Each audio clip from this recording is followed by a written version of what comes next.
Welcome back. Finally getting time to start making hay. Been really busy between hauling grain, spraying beans, side dressing. I just got side dressing done a couple days ago, this past Saturday. But I'm finally getting some time. I can start making some hay. I haven't made any this year. I got a new mower.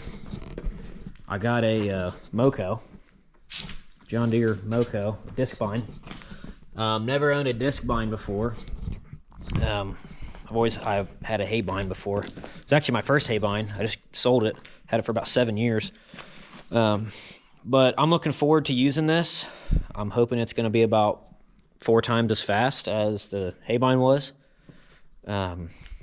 So yeah, I need to move the 3020 and get that out of the way so I can hook the tractor up and grease this, go through it. And there's a field across the street.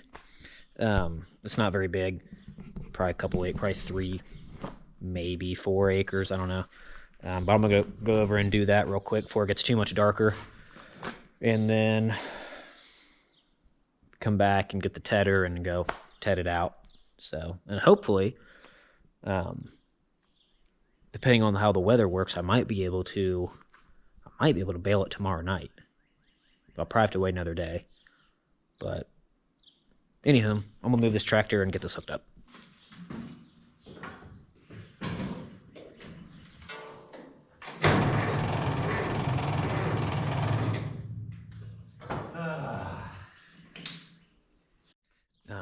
Actually, the more I look, I don't think I need to move this tractor, because I think I should be able to pull this right out. It's going to be close on that pole, but I think I'll be able to just, if I can pull it straight out, worst case scenario, I'll just get the skid steer and wiggle it out, but hopefully I can just hook it right to the tractor and just pull it right out with the tractor.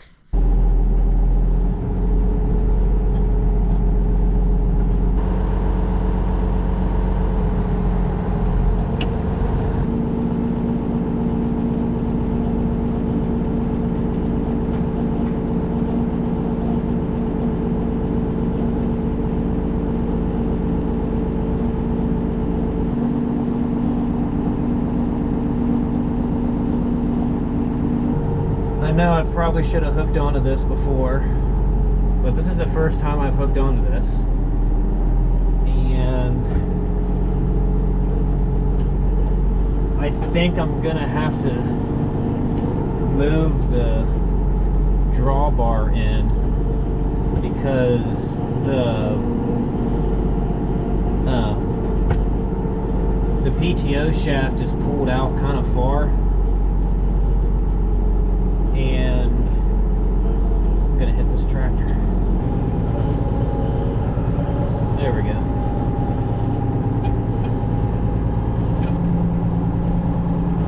Oh, well, I don't know that I can put the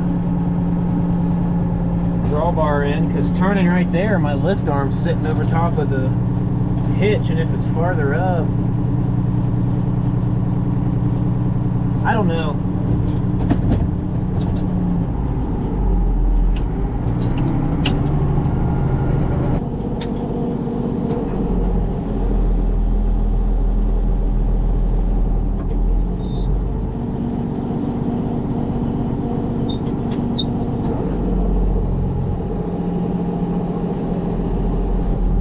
That is pretty neat. I like how the tongue is mounted in the center, to where it pulls straight down the road.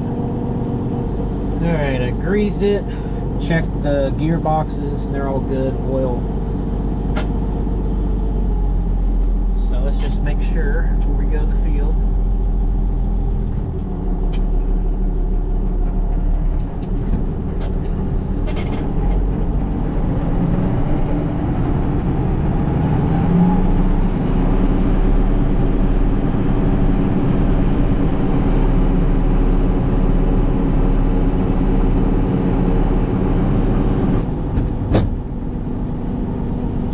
Sounds good.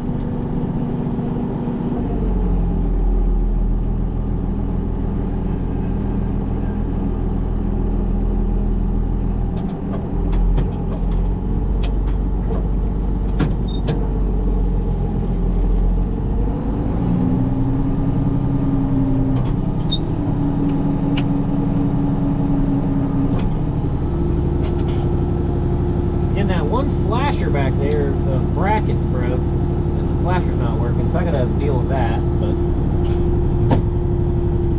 that's a task for another day. It's time to go mow hay.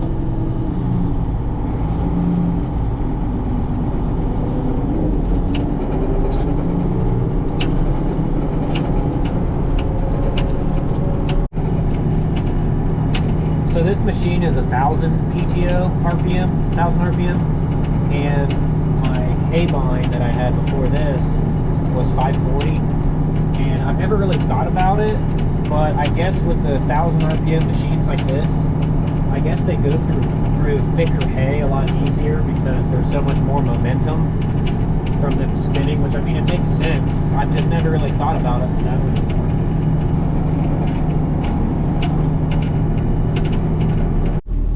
So, like I said earlier, I've never owned a disc bind, so I have no idea how fast to go. So, I'm just gonna pick a speed and guess, I guess.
See what it looks like, see how it's doing.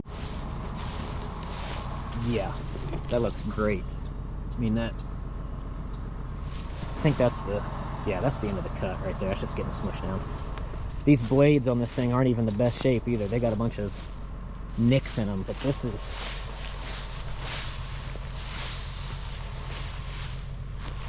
I mean, it's a nice, I'm not sure if you can tell, but it's a nice, that's a nice flat cut. It's doing a nice job. It's doing a beautiful job. Yeah, as you can see, this is well overdue being mowed. But like I said, I'm just now getting time to do it. But I'll mount the camera back up, and I'm gonna knock this out in about a quarter of the time that it used to take me. So let's go.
So I'm a little bit out of order because all I videoed was mowing that one field, and since then I mowed another field and baled, and it's all in the barn. I personally was not the one that raked or tedded it. There's a retired farmer that helps us out, and he did that, so I have no footage of it. But I'm going to another field today, so I'm going to video mow on that one. And then if I'm the one that teds and rakes it, I'll have footage of that and baling and putting in the barn and everything. So yeah, just put stacks on that. If you haven't seen that video, you should go watch it. It smells good up here. It smells like fresh hay. That's what I got so far. I think there's, let's see, 33 and I think it was 13, so 46. 46 bales right there so far. And I'm hoping to fill this entire thing. There's a hole appearing in the floor I need to fix. I just redid that whole section right there. That was all broke up. I put new plywood right there. But I need to get that fixed before I put any more bales up here. But anywho, I'm gonna go get in the tractor and go mow.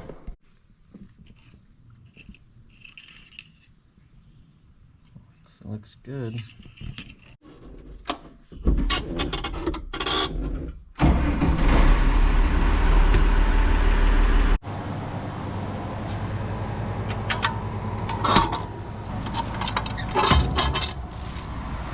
We made it.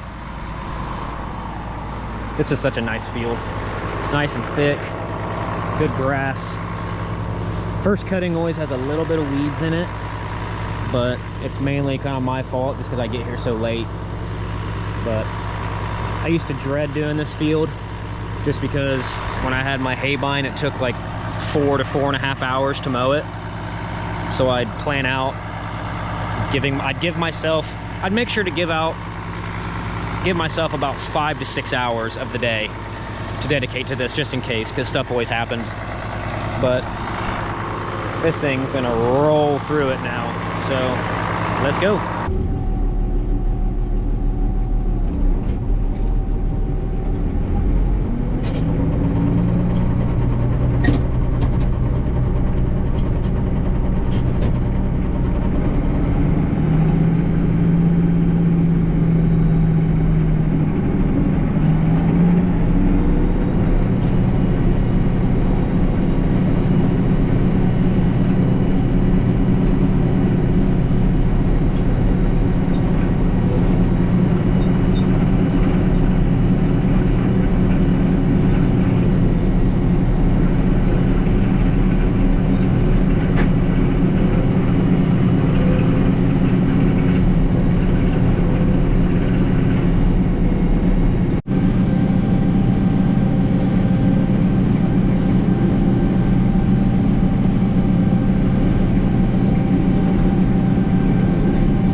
I've been in here listening to music, singing to myself, and I figured I'd pick up the camera and talk to you guys for a little bit. As you can see, I'm using a 2-basket tedder, and it works really good. This thing's in really great shape. Like, it runs great. It does a great job. But it's kind of slow, and I'm contemplating on getting a 4-basket. I'm the kind of person that's like, go big or go home. Like, I'd get a 6-basket. But the only problem is a lot of the hay fields I do are like kind of smaller and just like small little patches.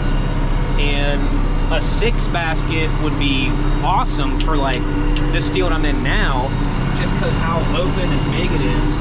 But then places like that in there where I have to get in, and then just like other smaller fields,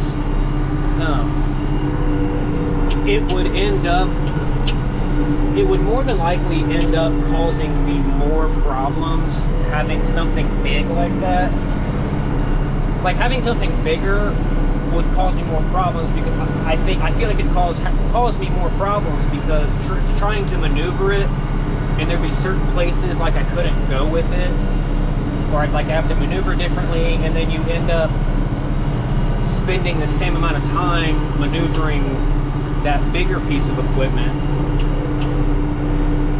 You spend the same amount of time messing around with that you would with like something smaller like this. But there's like a good bit. I watch Marketplace all the time, and there's a good bit of 4-basket tedders on there for really not a bad price. But I mean, I don't know. I'm just trying to justify it. It's kind of one of those things where I just got to go do it. I just got to go buy it. But like I said, I mean, this one I have now, it runs great. Like, I don't have any problems with it. I've never had any problems with it. The gearboxes are good and tight. There's no play. Like, it runs great. But yeah, I'll probably get one in the future at some point. Maybe this year, I don't know. I'm also debating on whether or not to get like a wheel rake, because I have a little bar rake right now, and it works, but it works fine. But like I said earlier, I like big equipment, like, you know, go big or go home, big and fast, and just fly through the field, get it done efficiently. So like, part of me kind of wants to get a wheel rake, but the baler I have is an older baler, and it doesn't really like big windrows, and my concern about a wheel rake is well, I'd still use the bar rake, I guess. I was gonna say my concern is like for first cutting, the windrows would be really big, but I guess, I mean, I'd still use the bar rake for first cutting, and then second and possibly third cutting, I'd use that wheel rake. I haven't gotten a third cutting ever. I rarely get a second cutting, just because this is my second year of farming full-time. Last year, there was just a lot of just personal health problems in the family, and I was more focusing on, I was kind of farming myself. But this year now, it's kind of all back to normal. So I'm hoping to get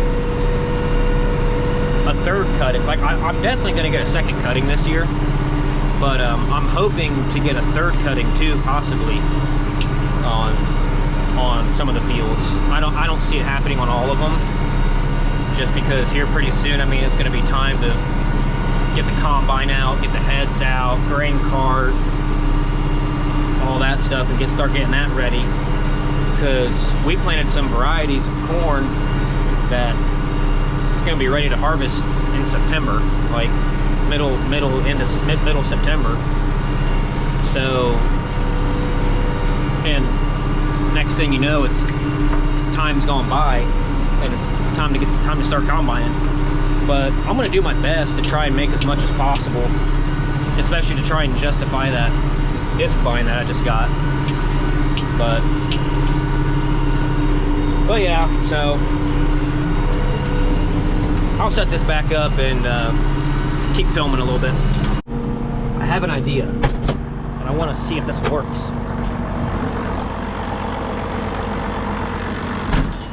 I want to try and mount you guys right here somewhere to try and get a cool view. Maybe like, let me try that. All right, I got you set up right there. Hopefully you guys don't go flying.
If you liked that point of view, go ahead and hit the like button and subscribe.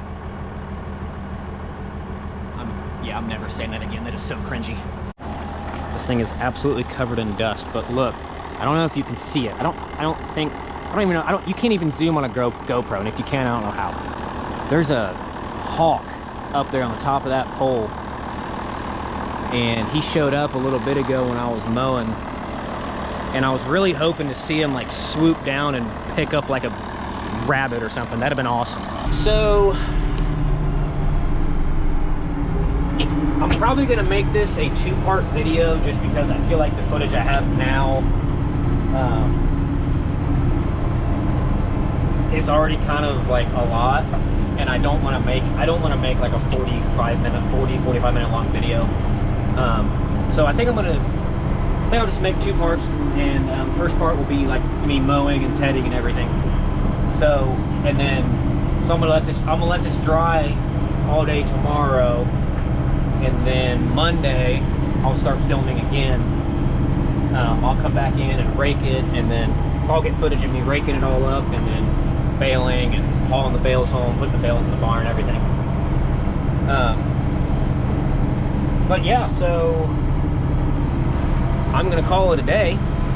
A very successful day. So yeah, thanks for watching, and hopefully I will see you in part 2.